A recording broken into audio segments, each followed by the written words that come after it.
Assalamualaikum warahmatullahi wabarakatuh.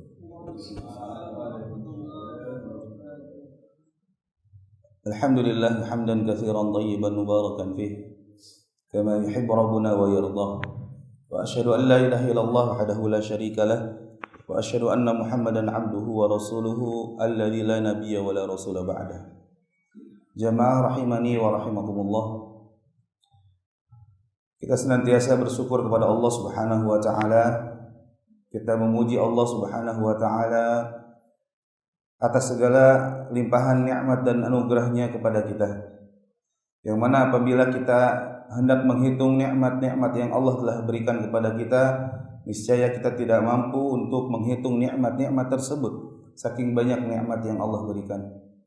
Dan nikmat terbesar yang Allah anugerahkan kepada kita adalah Allah Subhanahu wa taala masih mengizinkan kepada kita untuk merasakan, mengecap nikmatnya iman dan nikmatnya Islam. Yang mana kenikmatan tersebut adalah kenikmatan yang khusus yang Allah berikan kepada hamba-hamba pilihan saja. Allah tidak memberikan kenikmatan tersebut kepada sembarang orang, kepada seluruh manusia. Karena kita dapati betapa banyak orang yang ingkar kepada Allah Subhanahu wa taala. Bahkan orang tersebut mungkin kalau kita lihat KTP-nya adalah tertulis di situ Islam. Akan tetapi kenikmatan tadi, kenikmatan iman dan Islam itu hanya Allah berikan kepada hamba-hamba pilihan saja. Maka tinggal kita, bagaimana kita menggunakan kenikmatan tersebut, mensyukuri kenikmatan-kenikmatan tersebut, yaitu dengan cara senantiasa meningkatkan kualitas takwa kita kepada Allah Subhanahu wa taala. Takwa yang mana kata para ulama memiliki makna, dan para ulama memberikan banyak definisi. Salah satunya definisi yang disebutkan oleh para ulama adalah takwa maknanya ja'lul wiqayah bainahu wa baina 'adzabillahi wa ghadabihi bimtithali awamirihi wa ijtinabi nawahihi. Takwa adalah mengambil atau menjadikan, membuat sebuah wiqayah, sebuah perisai yang melindungi dirinya dari azab Allah, dari siksa Allah, dan dari kemurkaan Allah.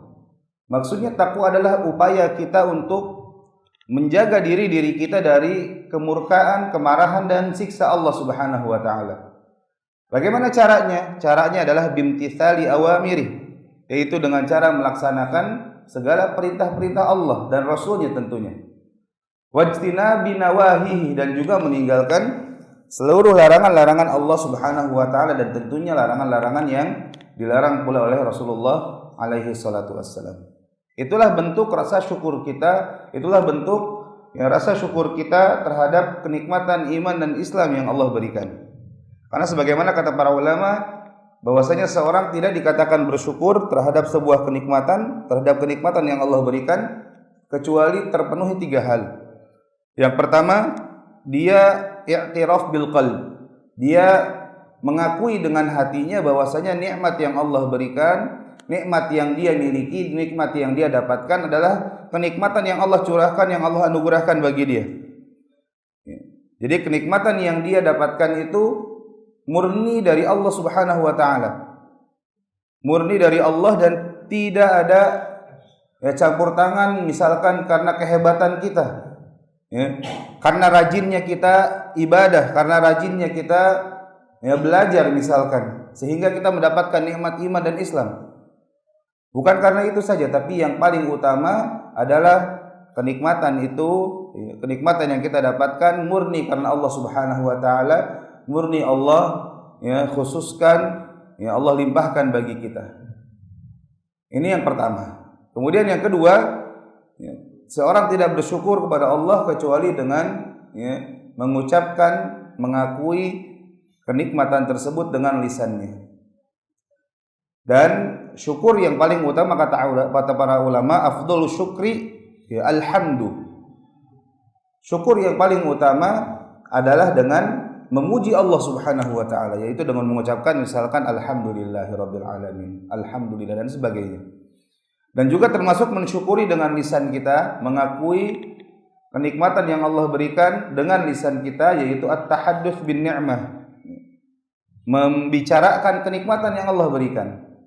Bukan dalam rangka pamer, bukan dalam rangka ujub, merasa bangga diri dengan kenikmatan tersebut, bukan. Tapi kita mengakui dengan lisan kita bahwasanya kenikmatan-kenikmatan yang Allah berikan itu adalah datangnya dari Allah Subhanahu wa taala. Kemudian yang tidak kalah penting adalah poin yang ketiga. Seorang tidak dikatakan bersyukur walaupun mungkin poin pertama dan poin kedua terpenuhi apabila dia tidak menggunakan kenikmatan-kenikmatan yang Allah berikan untuk ketaatan kepada Allah Subhanahu wa taala. Maka tidaklah cukup seorang mengatakan saya beriman, saya Islam, saya muslim, saya mukmin. Tidak hanya cukup seperti itu, tapi dia harus benar-benar membuktikan, merealisasikan perkataan tersebut yaitu dengan amal perbuatannya. Dia isi dengan ketaatan, dia lakukan ketaatan dan ibadah kepada Allah Subhanahu wa taala. Salawat serta salam semoga senantiasa tercurah kepada junjungan alam baginda kita, orang yang paling kita cintai, bahkan lebih dari diri kita, keluarga kita dan anak-anak kita sendiri, yaitu Nabi Muhammad sallallahu alaihi wasallam, sosok yang senantiasa kita rindukan, sosok yang senantiasa kita impikan, sosok yang senantiasa kita inginkan berjumpa dengan beliau sallallahu alaihi wasallam, dan juga kepada para sahabat beliau, ibunda-ibunda kita, ummahatul mukminin, keluarga beliau, dan juga kepada orang-orang yang mengikuti beliau dengan baik sampai akhir zaman. Jamaah rahimani wa rahimakumullah, kita akan lanjutkan pelajaran kita, kajian kita dalam kitab penjelasan kitab Salasatul Usul atau Al-Usulul Thalathah karya Al-Imam Syekh Muhammad At-Tamimi rahimahullahu taala, yang mana sebelum libur panjang kemarin kita sudah menjelaskan atau menyebutkan muqaddimah pertama, pembukaan pertama dari kitab ini, dan sudah kita masuk ke muqaddimah kedua, yang mana di muqaddimah kedua, di pembukaan kedua, beliau menyebutkan tiga kaidah penting. Beliau berkata, "I'lam rahimakallah, ketahuilah semoga Allah merahmati engkau, annahu yajibu ala kulli muslimin wa muslimatin ta'allumu thalathi hadhil masail wal amalu bihin." Bahwasanya wajib bagi setiap muslim, baik laki-laki maupun perempuan, untuk mempelajari tiga masalah ini, tiga perkara ini, dan mengamalkan ketiga perkara tersebut. Yang pertama, kata beliau, annallaha khalaqana. Kaidah yang pertama bahwasanya Allah adalah zat yang menciptakan kita. Wa razaqana, dan Allah yang memberikan rizki kepada kita. Karena Allah Subhanahu wa taala ketika menciptakan seorang makhluk, sebuah makhluk, maka Allah tidak akan biarkan begitu saja. Pasti Allah Subhanahu wa taala jamin kehidupannya, Allah Subhanahu wa taala jamin rizkinya. Walam yatrukna hamalan, dan Allah tidak akan membiarkan dia begitu saja. Allah tidak akan membiarkan kita begitu saja karena kita adalah makhluk Allah. Bal arsala ilaina rasulan, bahkan Allah Subhanahu wa taala mengutus kepada kita seorang rasul. Faman ata'ahu dakhalal jannah, maka barang siapa yang taat kepada rasul tersebut, dia akan masuk ke dalam surga.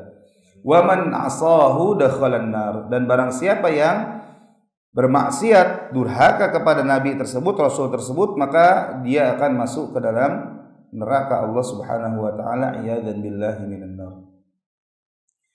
Hal ini sesuai dengan ayat-ayat, dalil-dalil yang terdapat dalam Al-Qur'anul Karim. Di antaranya firman Allah Subhanahu wa taala dalam surah Ali Imran ayat yang ke-132 dan 133. Allah berfirman, "Wa athi'ullaha war rasul la'allakum turhamun." Dan taatilah Allah dan Rasulnya agar kalian termasuk atau menjadi orang-orang yang dikasihi, mendapatkan kasih sayang. Wasari'u ila maghfiratin min rabbikum wa jannatin 'arduha as-samawati wal ardu u'iddat lil muttaqin. Dan bersegeralah kalian untuk menggapai maghfirah Allah, untuk menggapai ampunan dari Allah, dari Rabb kalian, dan juga untuk menggapai jannah, surga Allah Subhanahu wa taala yang luasnya seluas langit dan bumi. Yang mana maghfirah dan surga Allah yang luasnya seluas langit dan bumi tersebut Allah sediakan untuk orang-orang yang bertakwa. Lihat jemaah rahimani wa rahimakumullah. Ketemu lagi kita dengan takwa. Berjumpa lagi kita dengan takwa. Bahwasanya ampunan dari Allah, surga Allah Subhanahu wa taala itu disiapkan bagi orang-orang yang bertakwa. Tadi orang-orang yang bertakwa adalah orang-orang yang senantiasa berusaha melaksanakan segala perintah Allah dan Rasul-Nya. Dan juga orang bertakwa adalah orang yang senantiasa meninggalkan seluruh larangan-larangan Allah dan Rasul-Nya alaihi salatu wassalam. Inilah orang yang bertakwa. Juga firman Allah Subhanahu wa taala dalam surah An-Nisa ayat yang ke-13. Allah berfirman, "Ya tilka hududullah." Itulah batasan-batasan Allah. "Wa may yuti'illaha wa rasulahu yudkhilhu jannatin tajri min tahtiha al-anhar." Dan barang siapa yang mentaati Allah dan Rasul-Nya, maka Allah akan masukkan dia ke dalam surga Allah yang di bawahnya bergemericik, yang di bawahnya mengalir sungai-sungai, khalidina fiha, mereka kekal di dalamnya selama-lamanya, wa dzalikal fawzul azim, dan itu adalah kemenangan yang nyata, kesuksesan yang agung, kesuksesan yang besar. Karena jamaah rahimani wa rahimakumullah, seseorang dikatakan atau tidak dikatakan sukses, seseorang dikatakan sukses bukan hanya ketika dia sukses dalam hal dunia. Seorang dikatakan sukses bukan hanya ketika dia memiliki mobil-mobil yang mewah yang berjejer di depan rumahnya, di dalam garasinya, bukan seperti itu saja. Seorang yang sukses bukan hanya ketika dia memiliki rumah yang mewah, istri yang banyak misalkan. Bukan hanya dikatakan seorang sukses ketika dia memiliki harta yang melimpah saja. Tapi orang yang sukses adalah orang yang di akhiratnya Allah Subhanahu wa taala bebaskan dari nerakanya dan Allah masukkan ke dalam surganya. Itu adalah orang yang sukses, orang yang mendapatkan kesuksesan yang hakiki. Makanya Allah Subhanahu wa taala berfirman dalam surah Ali Imran ayat 187, ya Allah berfirman, "Faman zuhziha 'anil nar wa udkhilal jannata faqad faz." Dan barang siapa yang dijauhkan, dibebaskan dari neraka dan dimasukkan ke dalam surga Allah, faqad faz, maka sungguh dia adalah orang yang beruntung, orang yang menang, orang yang sukses.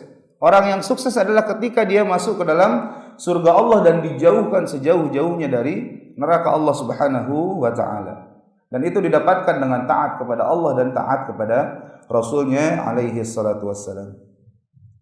Juga firman Allah Subhanahu wa taala dalam surah An-Nur ayat yang ke-52, Allah berfirman, "Wa may yuti'illaha wa rasulahu wa yakhshallaha wa yattaqhi fa ulaika humul faizun." Dan barang siapa yang taat kepada Allah dan Rasul-Nya dan dia takut kepada Allah, dia hanya bertakwa kepada Allah, maka sungguh merekalah orang-orang yang faizun, orang-orang yang sukses, orang-orang yang menang. Juga firman Allah Subhanahu wa taala dalam surah An-Nisa ayat yang ke-69, Allah berfirman, "Wa may yuti'illaha war rasul." Dan barang siapa yang taat kepada Allah dan Rasul, fa ulaika ma'al ladzina an'ama Allahu 'alaihim, maka kelak mereka akan bersama dengan orang-orang yang telah Allah beri kenikmatan kepada mereka. Siapa orang-orang yang mendapatkan kenikmatan kepada mereka? Orang-orang yang mendapatkan kenikmatan yang senantiasa kita minta jalan yang sesuai dengan jalan mereka di salat-salat kita. Dalam surah Al-Fatihah kita senantiasa berdoa, ihdinas siratal mustaqim. Ya Allah, berikanlah kami petunjuk jalan yang lurus. Jalan yang lurus itu seperti apa? Siratal ladzina an'amta 'alaihim. Jalan yang lurus adalah jalan yang ditapaki, dilalui oleh orang-orang yang Engkau beri nikmat kepada mereka. Siapa itu orang-orang yang diberi nikmat kepada mereka oleh Allah Subhanahu wa taala? Dalam surah An-Nisa ayat 69 ini Allah berfirman, "Minan nabiyyin." Dari kalangan para nabi. Was-siddiqin, orang-orang yang jujur. Orang-orang yang jujur. Sebagian ulama menyatakan orang-orang yang membenarkan, senantiasa membenarkan petunjuk, senantiasa membenarkan kabar dari nabi-nabi atau nabinya, dari nabi dan rasul. Wasyuhada, dan para syahid, para orang-orang yang mati syahid. Wassalihin, dan orang-orang yang melakukan amal saleh. Wa hasuna ulaika rafiqa, dan mereka adalah sebaik-baik teman, sebaik-baik teman. Juga firman Allah Subhanahu wa taala dalam surah Al-Ahzab ayat 71. Allah berfirman, "Wa may yuti'illaha wa rasulahu faqad faza fawzan 'azima." Dan barang siapa yang taat kepada Allah dan Rasulnya, maka sungguh dia telah mendapatkan atau dia sungguh dia adalah orang yang sukses dengan kesuksesan yang besar, mendapatkan kesuksesan yang besar. Dan dalil-dalil ayat yang memerintahkan kepada kita untuk selalu taat kepada Allah dan Rasulnya ini sangatlah banyak jamaah. Ini dari ayat-ayat Al-Quran, dari firman Allah Subhanahu wa ta'ala yang menyebutkan dan menjelaskan perintah Allah Subhanahu wa ta'ala untuk senantiasa taat kepada Rasul. Juga dalil yang disebutkan oleh Syekh Muhammad At-Tamimi rahimahullah, yaitu surah Al-Muzammil ayat yang ke-15 dan 16. Allah berfirman, "Inna arsalna ilaikum rasulan syahidan 'alaikum." Sesungguhnya kami telah mengutus kepada kalian seorang rasul, yang mana rasul ini adalah sebagai saksi atas kalian. Kama arsalna ila fir'auna rasula, dan sebagaimana kami telah mengutus kepada Fir'aun seorang rasul, yaitu Nabi Musa alaihi salam. Fa'asa fir'aunur rasul, akan tetapi Fir'aun durhaka terhadap Rasul tersebut kepada Nabi Musa. Fa'akhadnahu akhdaw wabila. Sungguh dan maka karena Fir'aun durhaka kepada Nabi tersebut, maka dia mendapatkan siksaan yang sangat berat. Ini dari ayat-ayat Allah Subhanahu wa taala dalam Al-Qur'an. Allah menyebutkan banyak sekali dalam ayat-ayatnya terkait dengan perintah taat kepada Allah dan Rasulnya. Adapun dari hadis, yaitu sabda Nabi alaihi salatu wassalam, beliau bersabda dalam hadis riwayat Bukhari, "Kullu ummati yadkhulunal jannah." Setiap umatku, ketika dia memang termasuk ke dalam umatnya Nabi alaihi salatu wassalam, mereka akan masuk ke dalam jannah, masuk ke dalam surga Allah, illa man aba, kecuali orang yang enggan. Jadi ada orang-orang yang enggan, disebut enggan oleh Nabi alaihi salatu wassalam untuk masuk ke dalam surga. Mungkin kita bertanya, siapa yang enggak mau masuk ke dalam surga? Kalau menyatakan saya enggan masuk ke dalam surga, mungkin tidak. Tapi keengganannya tersebut ini tercermin dari perbuatan yang dia lakukan. Kata Nabi, ketika ditanya oleh para sahabat, "Wa man ya'ba ya Rasulullah?" Siapa yang ya'ba, siapa yang enggan ya Rasulullah untuk masuk ke dalam surga? Para sahabat pun bertanya-tanya. Tidak mungkin ada orang yang enggak mau masuk ke dalam surga. Kata Nabi alaihi salatu wasallam, "Man ata'ani dakhalal jannah." Barang siapa yang taat kepada aku, maka dia akan masuk ke dalam surga. Wa man asani, dan barang siapa yang durhaka kepadaku, tidak melaksanakan perintahku, melanggar larangan-laranganku, kata Nabi, dakhalan nar, atau dalam riwayat yang lain faqad aba. Dia adalah orang yang enggan, dia akan masuk ke dalam neraka, tidak akan masuk ke dalam surga. Karena di akhirat kelak hanya ada dua pilihan itu. Di akhirat hanya ada dua pilihan, apakah dia masuk ke dalam surga atau juga naudzubillah masuk ke dalam neraka. Baik di dalam nerakanya ini hanya transit saja, dicelup saja, dimasukkan ke dalam neraka, kemudian akhirnya nanti masuk ke dalam surga, atau naudzubillah kekal di dalam neraka. Ini kaidah yang pertama jamaah rahimani wa rahimakumullah, bahwasanya Allah Subhanahu wa taala setelah menciptakan manusia, memberikan rezeki kepada manusia, mengatur segala urusan manusia, maka Allah tidak biarkan begitu saja. Tidak Allah biarkan begitu saja seperti hewan-hewan ternak yang Allah ciptakan kemudian nanti dikonsumsi oleh manusia, misalkan dimanfaatkan oleh manusia kemudian mati begitu saja.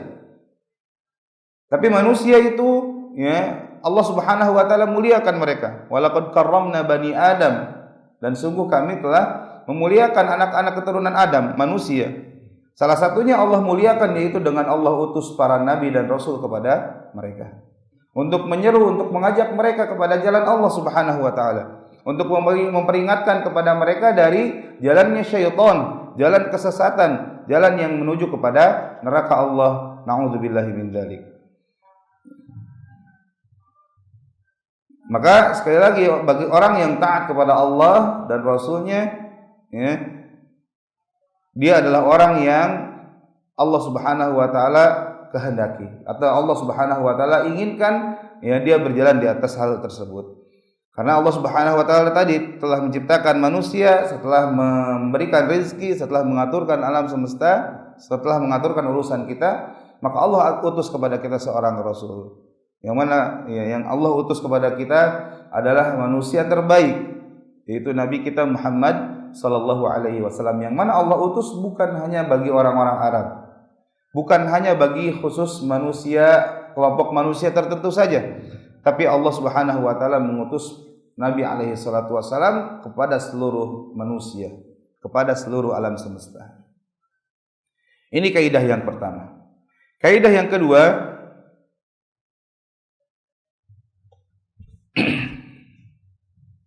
tadi terkait dengan taat kepada Allah dan Rasulnya, ya.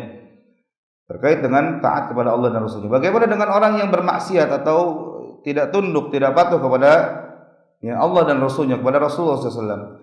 Yaitu terdapat dalam surah An-Nisa ayat yang ke-14. Allah berfirman, "Wa may ya'sillaha wa rasulahu wa yata'adda hududahu yudkhilhu naran khalidan fiha wa lahu 'adzabun muhin." Dan barang siapa yang bermaksiat kepada Allah dan Rasulnya, durhaka kepada Allah dan Rasulnya, dan dia melanggar batasan-batasan Allah dan Rasulnya, maka Allah akan masukkan dia ke dalam neraka, dia kekal selama-lamanya di dalamnya, dan dia hanya atau benar-benar mendapatkan siksa yang menghinakan dirinya. Juga firman Allah Subhanahu wa taala dalam surah Al-Ahzab ayat 36. Allah berfirman, "Wa may ya'sillaha wa rasulahu faqad dhalla dhalalan mubina." Dan barang siapa yang bermaksiat kepada Allah dan Rasulnya, durhaka kepada Allah dan Rasulnya, maka sungguh dia adalah orang yang sesat dengan kesesatan yang nyata. Juga dalam ayat yang lain Allah berfirman dalam surah Al-Jin ayat 23, "Wa may ya'sillaha wa rasulahu fa inna lahu nar jahannam khalidina fiha abada." Dan barang siapa yang bermaksiat, yang durhaka kepada Allah dan Rasulnya, maka baginya neraka jahanam, dia kekal atau mereka kekal di dalamnya selama-lamanya. Na'udzubillahi min dzalik. Maka jamaah rahimani wa rahimakumullah, sekali lagi, jika kita ingin sukses dengan kesuksesan yang hakiki, dengan kesuksesan yang sebenar-benarnya, yaitu ketika kita masuk ke dalam surga Allah dan dijauhkan dari neraka, maka senantiasalah kita untuk taat kepada Allah dan Rasulnya alaihi salatu wassalam. Kemudian kaidah yang kedua, penulis menyebutkan ats-tsaniyatu anna Allah la yarda an yushraka ma'ahu ahadun fi ibadatihi, la malakun muqarrabun wala nabiyyun mursalun. Bahwasanya Allah tidak pernah ridha untuk disekutukan dengan sesuatu apapun dalam ibadah kepadanya, baik yang jadi sekutunya Allah itu adalah seorang malaikat yang dekat dengan Allah, bahkan sekalipun malaikat Jibril, malaikat yang paling mulia pun, ketika ada orang yang menyembah malaikat Jibril, maka Allah tidak ridha dengan perbuatan tersebut. Atau juga wala nabiyyun mursalun, tidak pula nabi yang diutus, Nabi Isa alaihi salam, yang banyak orang sembah beliau, maka Allah tidak ridha sama sekali dengan peribadahan tersebut.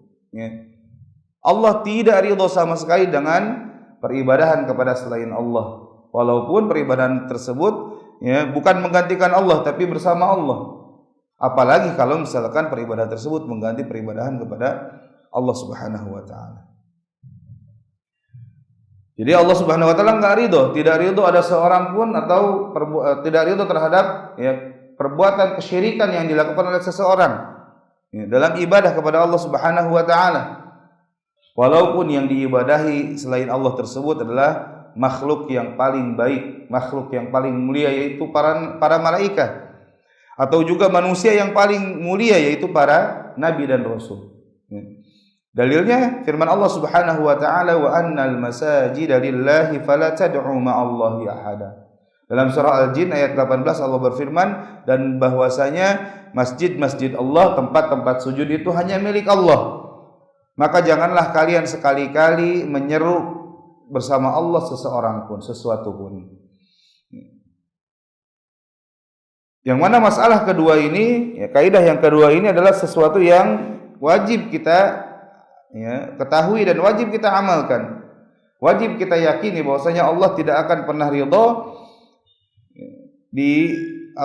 diadakan sekutu baginya dalam ibadah seseorang pun, sesuatu pun.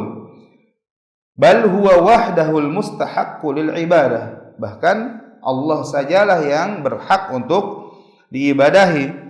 Yang mana dalil yang dibawakan oleh penulis tadi adalah surah Al-Jin ayat 18. Maka Allah Subhanahu wa taala melarang manusia untuk menyeru bersama Allah sesuatu apapun. Allah melarang kita manusia untuk menyeru sesuatu pun bersama Allah Subhanahu wa taala, beribadah kepada selain Allah Subhanahu wa taala. Wallahu la yanha an syai'in illa wa huwa la yardah Subhanahu wa taala. Dan tidaklah Allah melarang kepada sesuatu atau suatu perkara, sebuah perbuatan, kecuali pasti perbuatan tersebut, perkara tersebut tidak diridhoi oleh Allah Subhanahu wa taala. Yang mana Allah Subhanahu wa taala berfirman, "In takfuru fa innallaha ghaniyyun ankum." Jikalau kalian ingkar, kafir kepada Allah Subhanahu wa taala, ya, tidak mau beriman kepada Allah, maka sungguh Allah Subhanahu wa taala tidak butuh terhadap kalian. Wala yarda li ibadihil kufr, dan Allah tidaklah ridha sama sekali terhadap perbuatan hamba berupa kekufuran. Wa in tashkuru yardahu lakum, dan apabila kalian bersyukur maka Allah Subhanahu wa taala ridha terhadap kalian. Surah Az-Zumar ayat yang ke-7. Juga firman Allah Subhanahu wa taala dalam surah Taubah ayat yang ke-96, Allah berfirman, fa in tardau anhum fa innallaha la yarda 'anil qaumil fasiqin. Jikalau kalian ridha kepada mereka, fa in tardau anhum, jika kalian ridha terhadap mereka. Ayat ini menjelaskan atau menyebutkan tentang orang-orang munafik. Orang-orang munafik senantiasa bersumpah di hadapan Nabi dan para sahabat. Ya, senantiasa bersumpah di hadapan Nabi, ya, dan para sahabat, agar apa? Agar Nabi dan para sahabat ridho terhadap orang-orang munafik ini, suka dengan orang-orang munafik ini. Tapi kata Allah menegaskan, fa in tardau anhum, jikalau kalian ridho terhadap mereka kepada orang-orang musyrikin, fa innallaha la yarda 'anil qaumil fasiqin, maka sesungguhnya Allah sama sekali tidak ridho terhadap terhadap kaum yang fasik. Kaum yang fasik yaitu orang-orang munafikun ini. Maka kekufuran, kesyirikan adalah sesuatu yang tidak Allah ridhai Subhanahu wa taala. Bal inna ma arsala ar-rusul wa anzala al-kutub li muharabatil kufri wasyirki wal qada' 'alaihima. Bahkan ketika Allah Subhanahu wa taala mengutus para rasul, menurunkan kitab-kitab ke tengah kita, tidak lain dan tidak bukan tujuannya adalah untuk memerangi kekufuran, memerangi kesyirikan, ya, dan untuk memutuskan terhadap kedua hal tersebut, ya, terhadap kekufuran dan kesyirikan tersebut. Makanya Allah Subhanahu wa taala berfirman, wa qatiluhum hatta la takuna fitnatun wa yakuna ad-dinu kulluhu lillah. Dan perangilah mereka, orang-orang ahlus syirk dan ahlul kufur. Ya, Allah Subhanahu wa taala memerintahkan kepada kita untuk memerangi orang-orang yang kufur dan syirik, yang musyrik. Artinya di sini peperangan atau memerangi dengan komando atau di bawah komando pemimpin kaum muslimin, ya. Sampai tidak ada fitnah sama sekali, dan ya, agama Allah Subhanahu wa taala atau agama itu seluruhnya, peribadahan itu seluruhnya hanya milik Allah Subhanahu wa taala. Sampai kapan kita memerangi ahlul syirki dan ahlul kufur? Yaitu sampai tidak ada peribadahan kepada selain Allah. Yang mana peperangan atau memerangi ini tadi, kalau memeranginya ini artinya adalah mengangkat senjata, maka harus di bawah komando pemimpin kaum muslimin. Dan juga memerangi kaum atau ahlul kufur dan ahlul syirik ini juga dengan bayan, dengan penjelasan, dengan dakwah, dengan dalil, dengan ilmu, menyebarkan ilmu. Ya, karena kata para ulama, jihad itu dibagi menjadi dua, yaitu bil lisan was sinan, Jihad itu adalah dengan lisan dan dengan sinan, dengan tajamnya ya, tombak atau lembing atau juga senjata. Yang mana jihad dengan lisan, jihad dengan ilmu, jihad dengan dakwah itu lebih didahulukan daripada jihad dengan senjata. Ya. Jihad dengan senjata.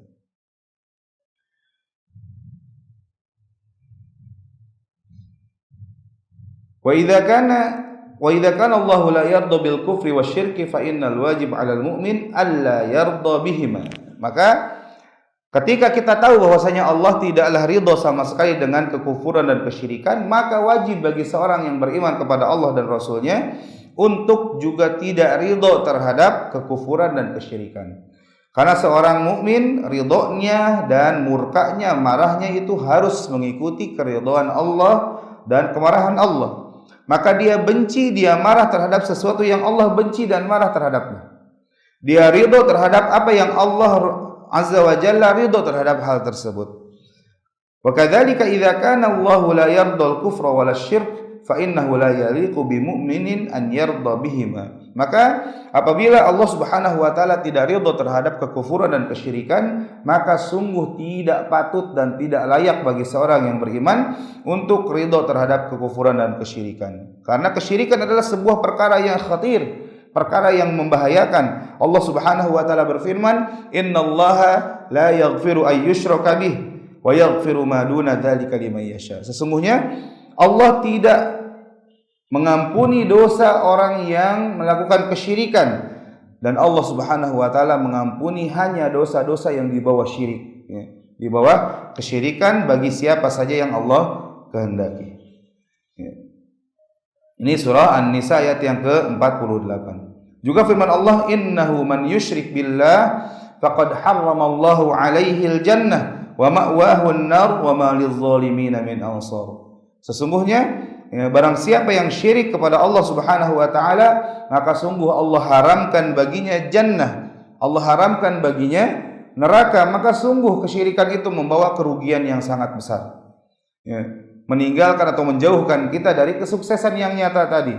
Karena ketika kita melakukan kesyirikan, na'udzubillahi min dzalik, maka Allah Subhanahu wa taala haramkan bagi kita surga dan tempat kembalinya adalah neraka.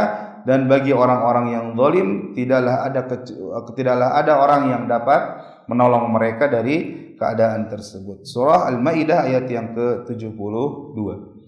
Dan juga ya, Nabi alaihi salatu wasallam bersabda, "Man laqiyallah la yusyriku bihi syai'an dakhalal jannah." Barang siapa yang berjumpa dengan Allah kelak di akhirat, yang mana dia tidak pernah sekalipun melakukan kesyirikan kepada Allah, maka dia akan masuk ke dalam surga Allah Subhanahu wa taala.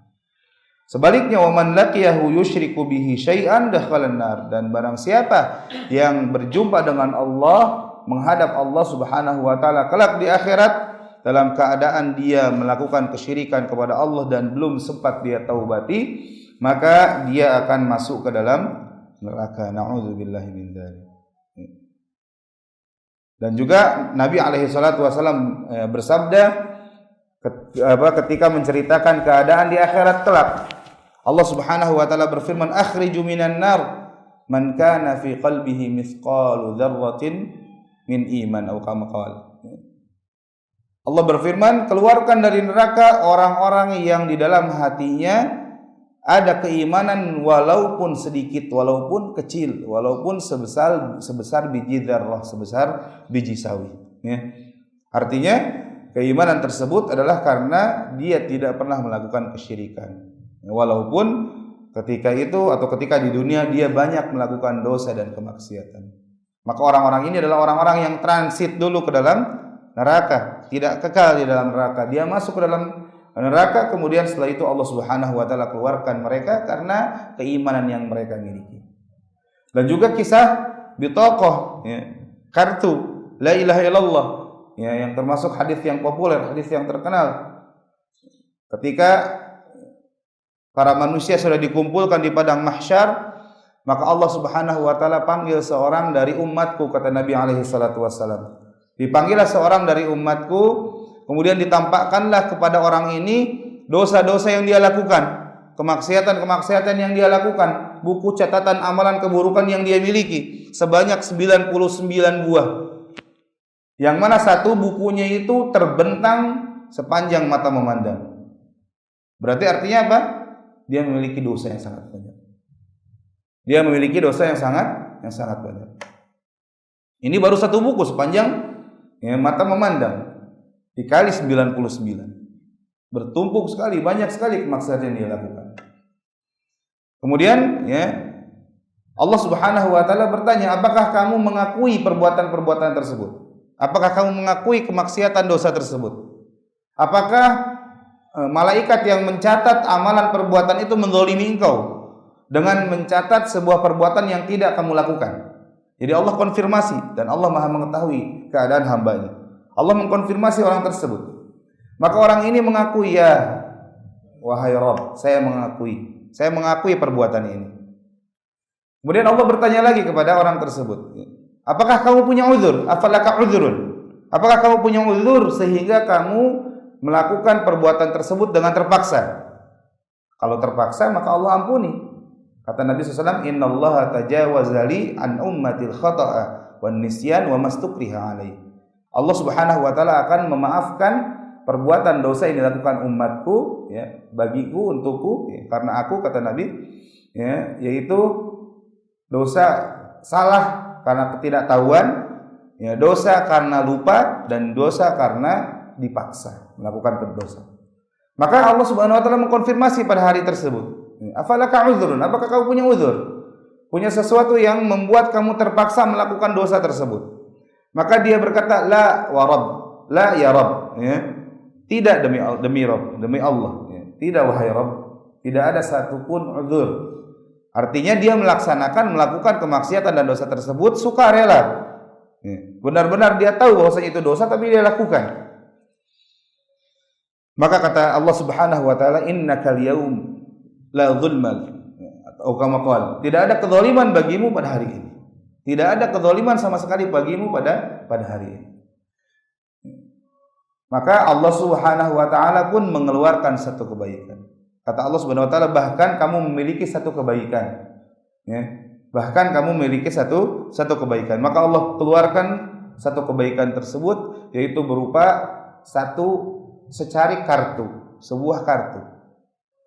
Yang di atasnya tertulis la ilaha illallah Muhammadur Rasulullah. Inilah makanya sebab kenapa kok hadis ini disebut hadis bitaqah. Bitaqah artinya kartu. Maka orang ini berkata, atau Allah Subhanahu wa taala berfirman, datangkan timbangan. Datangkan timbangan. Allah Subhanahu wa taala akan menimbang kartu tersebut lawan dengan 99 buku catatan amal keburukan. Maka orang ini berkata, ya Allah, bagaimana engkau mau menimbang sebuah kartu, secari kartu dengan buku-buku tersebut? Secara nalar, secara akalnya dia, mana yang lebih berat? Pastinya 99 buku itu. Satu bukunya aja sepanjang mata memandang, kali 99 buku. Mau lawan cuman secarik kertas yang tertulis di dalamnya la ilaha illallah Muhammadur Rasulullah. Maka kata Allah Subhanahu wa taala, sungguh engkau tidak akan pernah dizalimi sama sekali pada hari ini. Mungkin di dunia bisa kita dapati kezaliman, tapi di akhirat kelak tidak ada kezaliman lagi. Allah Subhanahu wa taala Maha Adil. Sekecil apapun kebaikan yang pernah dilakukan, maka dia akan melihat hasil dari kebaikan tersebut. Sebaliknya, sekecil apapun keburukan, dosa yang dilakukan, maka sungguh dia juga akan melihat akibat dari dosa dan keburukan tersebut. Makanya Allah berfirman, "Faman ya'mal mithqala dzarratin khairan yarah." Maka barang siapa yang melakukan kebaikan walaupun sebesar atau seberat biji dzarrah, maka dia akan melihat hasil dari kebaikan tersebut. Sebaliknya, "Wa may ya'mal mithqala dzarratin syarran yarah." Dan barang siapa yang melakukan keburukan walaupun sebesar biji dzarrah, maka sungguh dia akan melihat akibat dari keburukan tersebut. Makanya kata Allah, sesungguhnya engkau tidak akan pernah dizalimi. Maksudnya akan tetap diperhitungkan sesedikit apapun kebaikan yang dia miliki, sesedikit apapun kebaikan yang dia miliki, maka Allah pasti akan perhitungkan. Maka ditimbanglah kartu tersebut ya di satu sisi, dan buku-buku catatan amal keburukan tersebut di sisi yang lain. Dan kata Nabi alaihi salatu wasallam, menanglah, beratlah, condonglah timbangan tersebut ke sisi ya timbangan yang ada kartu la ilaha illallah di dalam. Inilah salah satu keutamaan, kehebatan, ya, kemuliaan la ilaha illallah. Ketika la ilaha illallah tersebut benar-benar kita fahami, artinya la ilaha illallah ini bukan hanya sebegitu banyak kita ucapkan la ilaha illallah, bukan. Walaupun itu salah satu sebabnya. Akan tetapi orang yang mendapatkan keutamaan tersebut adalah ketika dia mengetahui, memahami makna la ilaha illallah tersebut. Apa itu makna la ilaha illallah? Apa itu konsekuensi yang terdapat di dalam kalimat la ilaha illallah ini? Dan syarat-syarat apa yang harus dipenuhi ya dari kalimat la ilaha illallah ini? Jadi bukan cuman la ilaha illallah, la ilaha illallah, akhirnya ribuan kali dia ucapkan la ilaha illallah tanpa benar-benar meyakini, memahami makna yang terkandung dalam kalimat la ilaha illallah ini. Jamaah rahimani wa rahimakumullah, ini kaidah yang kedua. Kaidah yang ketiga masih kuat enggak? Masih kuat nih? Masih. Karena di sini ada 3 kaidah ya, jemaah ya. Kaidah yang ketiga kita percepat. Ya, kaidah yang ketiga kata penulis, annaman ata'ar rasul wa wahhadallah la yajuzu lahu muwalatu man haddallaha wa rasulahu walau kana aqraba qaribin. Maka ya kaidah yang ketiga kata penulis, sesungguhnya barang siapa yang telah taat kepada Rasul, melaksanakan kaidah yang pertama, wa wahhadallah ya, dan dia telah mentauhidkan Allah, beribadah hanya kepada Allah, melaksanakan kaidah yang kedua. Ya. Maka ketika dia telah melaksanakan kaidah pertama dan kaidah kedua, la yajuzu lahu muwalatu man hadallaha wa rasulahu walau kana aqraba qaribin, maka tidak patut baginya, tidak boleh baginya untuk loyal ya, memberikan sikap loyalitas terhadap orang-orang yang memerangi Allah ya, yang durhaka kepada Allah dan Rasulnya, walaupun orang tersebut adalah ya, salah satu kerabat kita. Dalilnya firman Allah Subhanahu wa taala dalam surah Al-Mujadalah atau Al-Mujadilah ayat yang ke-22, ayat yang terakhir. Allah berfirman, la tajidu qauman yu'minuna billahi wal yaumil akhir. Sungguh engkau tidak akan mendapati wahai Muhammad satu kaum yang beriman kepada Allah dan hari akhir, yuwadduna man haddallaha wa rasulahu, yang mana mereka berkasih sayang, mencintai orang-orang yang menentang Allah dan Rasulnya. Orang yang beriman kepada Allah dan hari akhir, maka dia tidak akan pernah mencintai orang yang menentang Allah dan Rasulnya. Karena dia adalah orang yang menentang Allah yang dia imani, Allah yang dia cintai ya.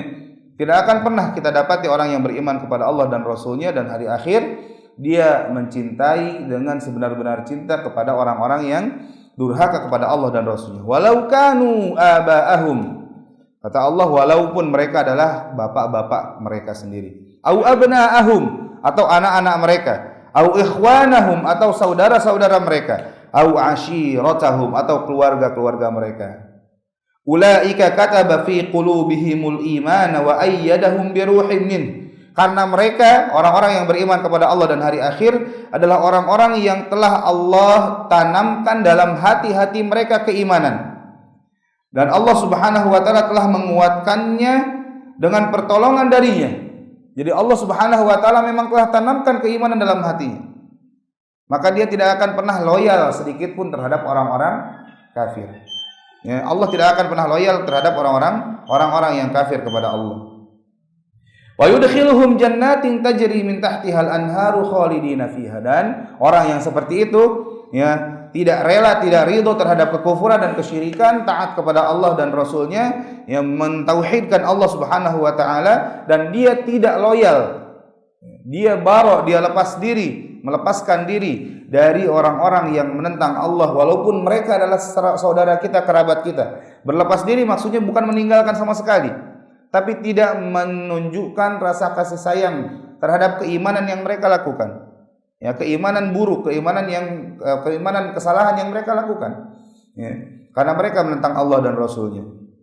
Maka orang tersebut ya, akan dimasukkan ke dalam surga Allah Subhanahu wa taala yang mengalir di bawahnya sungai-sungai, mereka kekal di dalamnya, radhiyallahu anhum wa radu'an, dan mereka ridho atau Allah Subhanahu wa taala ridho terhadap mereka, mereka pun ridho terhadap Allah. Ulaika hizbullah. Mereka adalah golongannya Allah. Ala inna hizballahi humul muflihun. Maka ketahuilah sesungguhnya ya, hizb Allah, golongannya Allah itu adalah mereka orang-orang yang mendapatkan keberuntungan.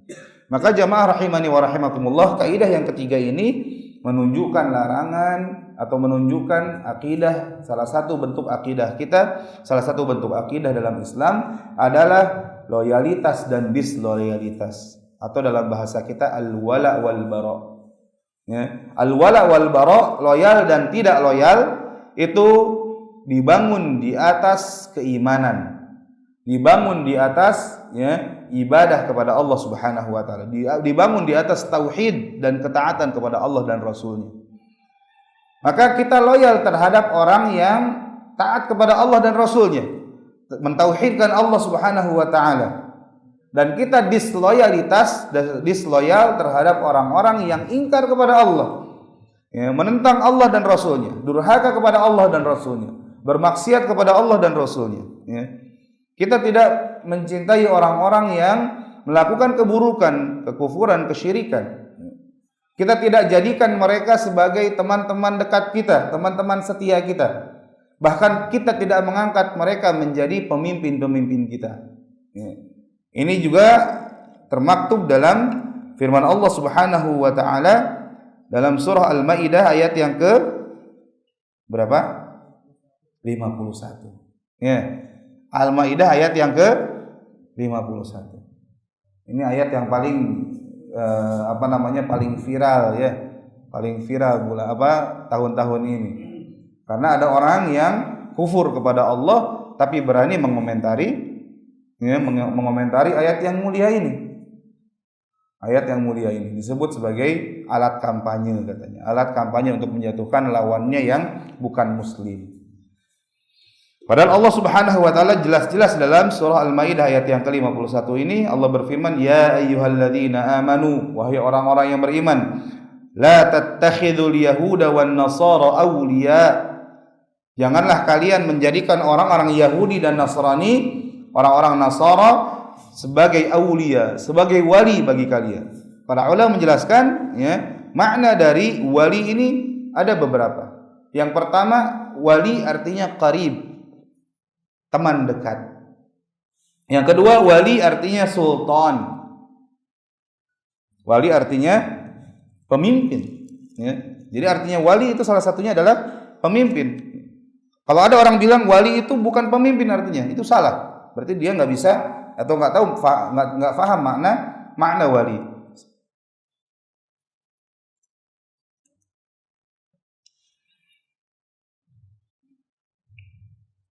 Wali pun ya, makna yang ketiga yaitu artinya penolong. Ya. Juga wali artinya mutasallat alaih atau mutasallit alaih. Wali artinya adalah orang yang menaklukkan. Jadi wali ini maknanya seperti itu. Jadi kalau misalkan ada orang bilang wali adalah teman dekat saja, teman setia, ya, jangankan jadi pemimpin, jadi teman aja nggak boleh, kan begitu maknanya. Nah, jadi Allah Subhanahu wa taala melarang kita untuk menjadikan pemimpin atau teman dekat atau penolong dari kalangan orang-orang yang ingkar kepada Allah, orang-orang yang kufur dari kalangan Yahudi dan Nasrani. Ba'duhum awliya'u ba'd. Kenapa? Karena mereka itu ya wali satu sama lain. Sesama orang kafir mereka wali. Mereka memiliki atau menjadi wali satu sama lain. Menjadi teman dekat, teman setia, menjadi penolong, menjadi pemimpin satu sama lain antara mereka. Maka seorang muslim tidak boleh mengangkat pemimpin yang kufur kepada Allah Subhanahu wa taala. Wa may yatawallahum minkum fa innahu minhum.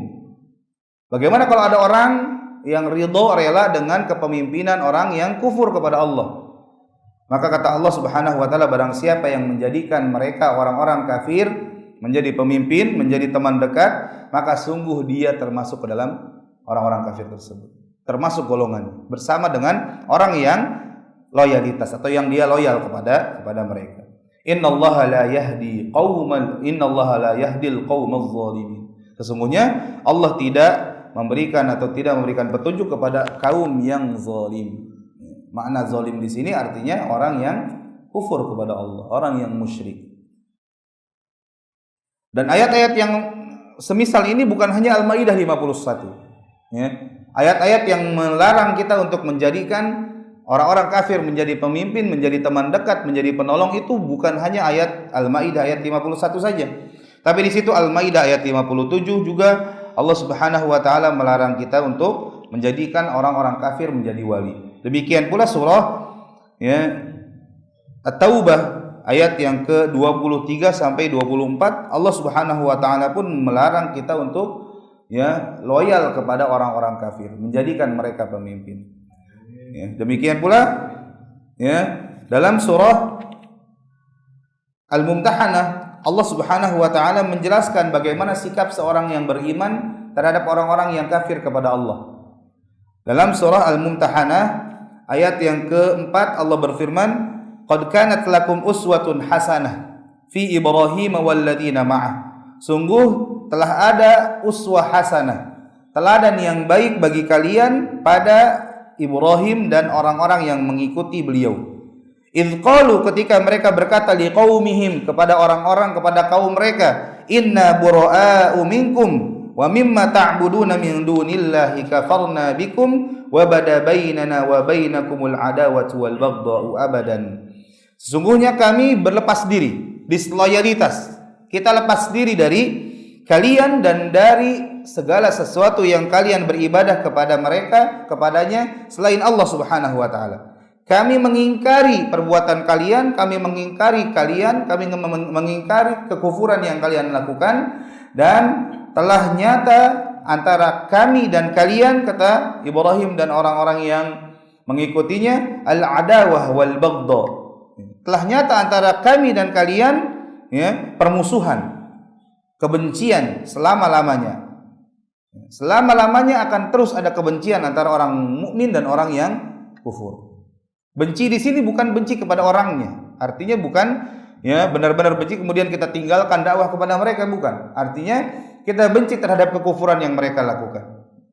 Sambil terus kita dakwahi mereka sehingga mereka mau kembali kepada Islam. Makanya kata Allah Subhanahu wa taala, hatta tu'minu billahi wahdah.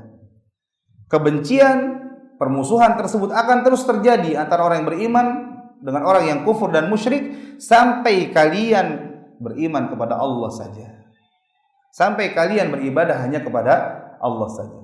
Maka kita benci kepada orang yang kufur dan musyrik dan syirik sampai mereka beriman kepada Allah dan Rasul. Ketika mereka beriman kepada Allah, masuk atau kembali kepada pangkuan Islam, maka kita benar-benar cinta kepada mereka. Kita akan mencintai mereka dengan sebenar-benarnya. Maka itulah jamaah rahimani wa rahimakumullah, tiga kaidah yang disebutkan oleh penulis dalam muqaddimah yang kedua ini, yaitu yang pertama bahwasanya kita diperintahkan untuk taat kepada Allah dan Rasulnya, dan tidaklah sah seorang yang menyatakan taat kepada Allah sampai dia taat kepada Rasulnya Sallallahu Alaihi Wasallam. Kemudian kaidah yang kedua disebutkan bahwasanya kita wajib untuk mentauhidkan Allah, beribadah hanya kepada Allah, dan Allah tidak ridha terhadap kekufuran dan kesyirikan. Karena Allah tidak ridho kepada kekufuran dan kesyirikan, maka kaidah yang ketiga harus kita laksanakan, yaitu disloyalitas dan juga loyalitas, al-wala wal bara.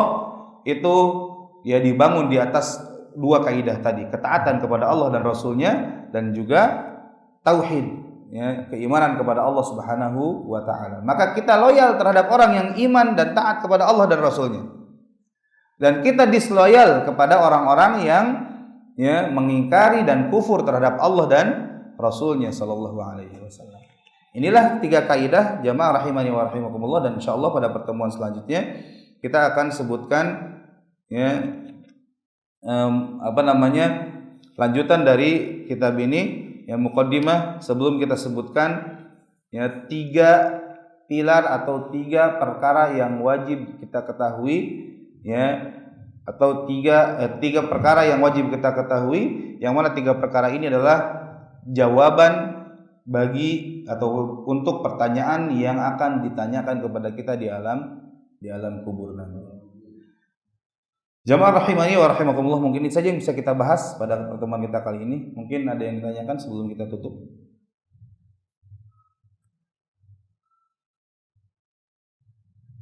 Ya, kalau tidak ada pertanyaan, langsung saja kita cukupkan perjumpaan kita kali ini. Adanallahu wa iyyakum ajma'in. Kita tutup dengan doa kafaratul majlis. Subhanakallahumma bihamdika asyhadu an la ilaha illa anta astaghfiruka wa atubu ilaik. Wa akhiru da'wana alhamdulillahi rabbil alamin. Assalamualaikum warahmatullahi wabarakatuh.